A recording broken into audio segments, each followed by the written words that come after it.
குக்கரில் வெஜிடபிள் பிரியாணி செஞ்சுருக்கேன். பாருங்கள் எவ்வளோ அழகாக பர்ஃபெக்டாக உதிரி உதிரியாக வந்திருக்குன்னு. வாங்க நம்ம எப்படி செய்கிறதுன்னு பார்க்கலாம். தேவையான பொருட்கள்: வெங்காயம், தக்காளி, பச்சை மிளகாய், புதினா, மல்லி, கேரட், பீன்ஸ், உருளைக்கிழங்கு, பச்சை பட்டாணி, மிளகாய்த்தூள், மல்லித்தூள், மஞ்சத்தூள், கரம் மசாலா, இஞ்சி பூண்டு பேஸ்ட்டு, உப்பு. அடுப்பில் குக்கரை வச்சு எண்ணெயை ஊற்றி வெங்காயம் போட்டு வதக்குவோம். வதங்கின பிறகு பச்சை மிளகாய், தக்காளி, புதினா, மல்லி அது வதங்கிறதுக்கு தேவையான அளவுக்கு உப்பு போட்டு வதக்கி இஞ்சி பூண்டு பேஸ்ட்டு போட்டு பச்சை வாடை போகிற அளவுக்கு வதக்குவோம். அப்புறமா எடுத்து வச்சுருக்கிற காய் எல்லாத்தையுமே போட்டு நல்லா வதக்குவோம். வதக்கின பிறகு நம்ம மசாலா தூளையும் போட்டுக்கலாம். எல்லா தூளையும் போட்டு உப்பு போட்டு நல்லா வதக்கிட்டு நான் 1 டம்ளருக்கு 2 டம்ளர் தண்ணி வச்சுருக்கேன்.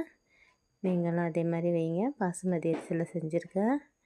நான் 2 டம்ளர் தண்ணி ஊற்றி அரிசியை போட்டு நல்லா கிளறி இந்த ஸ்டேஜில் லெமனை புழிஞ்சி விட்டு குக்கர் மூடியை போட்டு தம்முக்கு வச்சுடுவோம். ஒரு விசில் வந்த பிறகு நம்ம ஓப்பன் பண்ணி பார்ப்போம். பாருங்கள் இந்த அளவுக்கு அழகாக பர்ஃபெக்டாக வந்திருக்குன்னு.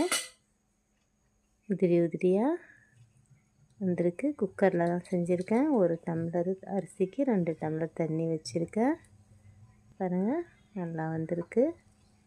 நீங்களும் இதே மாதிரி செஞ்சு பாருங்கள். இந்த வீடியோ பிடிச்சிருந்தா லைக் பண்ணுங்கள், ஷேர் பண்ணுங்கள், சப்ஸ்கிரைப் பண்ணுங்கள். மக்களே சப்போர்ட் பண்ணுங்கள். Okay, thank you.